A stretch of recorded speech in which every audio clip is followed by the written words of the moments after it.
Well, good afternoon, and thank you very much. It's a great privilege and an honor to be here at the Beijing Forum. But we've heard speaker after speaker talk about these great ideals of the harmony of civilizations and the new type great power relations. I want to bring the discussion down a few levels, because just outside of this great venue, outside of these great ideas where most of the world resides, there are government offices in Beijing and Washington working on a very different great power relationship. So let me ground my remarks in some reality out of respect and friendship for the U.S.-China relationship, not out of anything other than that. I do want to talk about and focus on this relationship, though, notwithstanding the great comments we just heard about the changes in the world. There's a lot of continuity as well in these powers. And even if the United States and China are not the dominant powers in the entire global system in the 21st century, the fact that the greatest current power and the greatest, fastest re-emerging power have such an uncertain future relationship should concern everybody in this room. And how we go about trying to avoid it from leading to strategic competition should be a major priority of governments and of societies. Kevin Rudd has spelled out very well, I think, a great agenda for U.S.-China relations and has talked about the ideal of a Pax Pacifica. My remarks are going to be focused on getting over the next set of hurdles, which will be essential to getting to eventually that Pax Pacifica, I think, that Minister Rudd's talking about. So I'm very much in agreement with what Prime Minister Rudd has said, but at the same time, trying to keep it focused on even the next 10 years of the hurdles that we face. Is a new type of great power relationship realistic? I guess I would say we don't have to answer that question today. That's a bit of an ethereal, philosophical question. It's certainly worth debating, and we will be debating it throughout these 3 days, but I would argue from a more humble perspective that we can be agnostic on that question and agree to say that we don't necessarily agree on this. We know that China has a certain assumption that we are the rising power, America. When we talk about a new great power relationship, we mean you're going to accommodate the fact that we have reemerged. And there's some cogency to that argument. The United States does not reject that out of hand, but the United States also cannot embrace it as the new world order.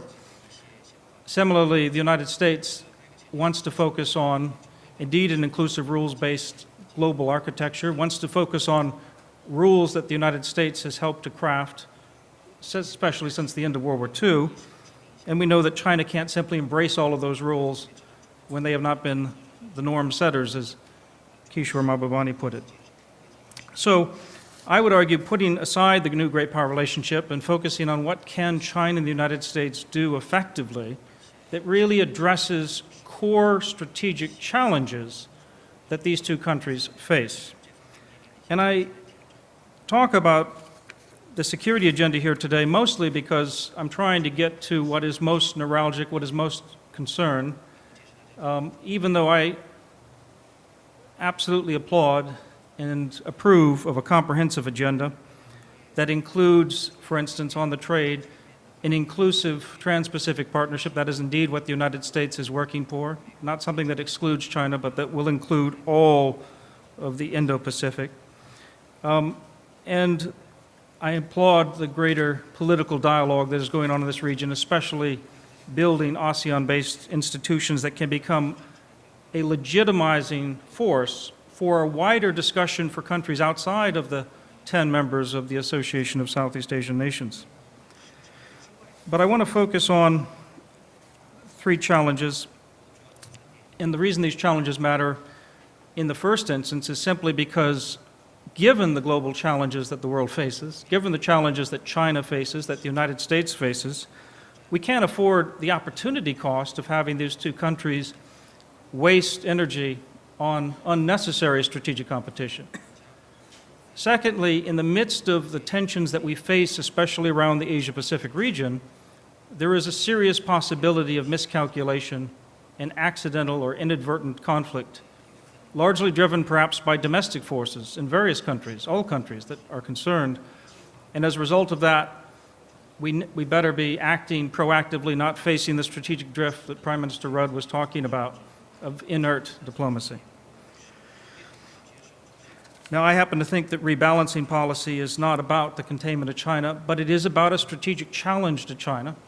It's a positive strategic challenge, a challenge of engaging China as an increasing partner of the United States, by the way, in trying to find the rules and the norms for the 21st century.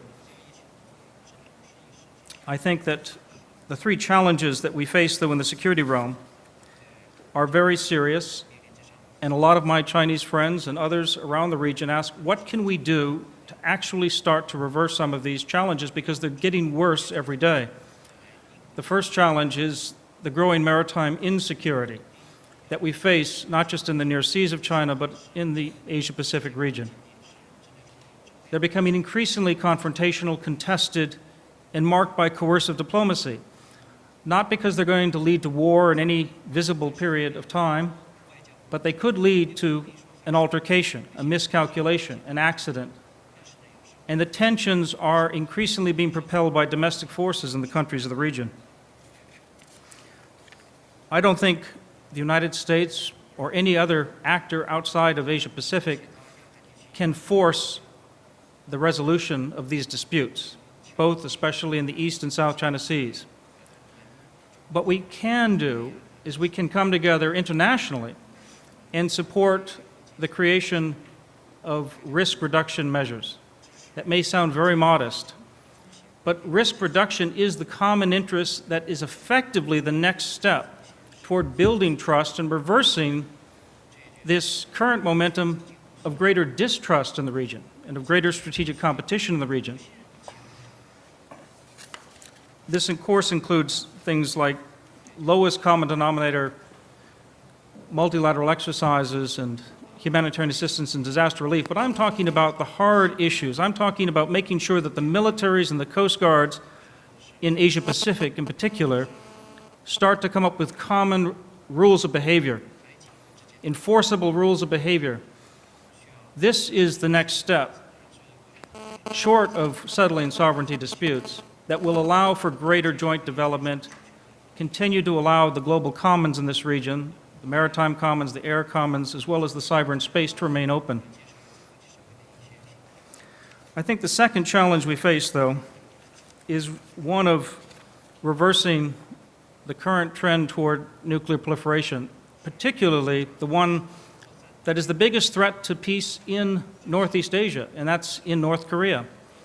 Notwithstanding the fact that we may be soon back at six-party talks for the moment, very few officials I know in any of the countries involved actually believe that North Korea is going to go backwards and retreat from essentially being prepared to deploy nuclear-tipped missiles that can reach United States territory as well as Asian countries throughout the region. That's where North Korea is heading right now, because our governments are not serious about posing the stark choices that need to be posed to the Kim Jong-un regime. That sounds harsh in China. There's been a sea change in Chinese thinking since last December. There's been a reassessment taken. No fundamental policy changes followed that, but the Chinese are more open today to thinking seriously about how, in the future, let's say after a fourth nuclear test, China and the United States and other countries in the world can come together and effectively stop the deployment of nuclear ballistic missiles in North Korea, not to mention the proliferation of those nuclear materials to the Middle East, something that North Korea has demonstrated in the past. The same can be said for the Iran negotiations, which happen to be in a slightly better spot, frankly, because tough sanctions in the oil sector and on oil investment in Iran have led the civilian leadership to look for a different approach. Whether they can implement a different approach, whether we can help them, and whether we can stick to it as well, are big questions. But at least that one is going in a different direction, and China has a role to play in that, because China does not have an interest in watching the Persian Gulf be the home to countries, not just one country, but several countries in the near future with nuclear weapons. That kind of instability nuclear proliferation, and a growing Chinese reliance on the Persian Gulf oil supplies is a recipe for disaster. That's a common interest. We have a common U.S.-Chinese interest in stability, not just in the maritime security, but also now in the nuclear non-proliferation realm with North Korea and with Iran. The third challenge we face on the security side is trying to stop the increased strategic competition that is growing between the defense and intelligence establishments of Beijing and Washington. That may not be a lot of people in this room, but they're people who matter. And that competition could indeed become the zero-sum game that Dean Wang Jisoo has warned about. But it doesn't have to become that. We can put in place a more effective and steeper dialogue to prevent unnecessary strategic competition in space, in cyberspace, on nuclear weapons, and other advanced systems. We've started to see this. And I think Kevin Rudd was absolutely right when he said that he has seen the political will is there on the part of the leadership in China and the United States. I think that's true at the highest level. But the highest level doesn't necessarily control everything, it turns out. And it's going to take a lot of people working on approaches to limit strategic competition, to make it work, to implement it, to follow through and to say that this is worth it.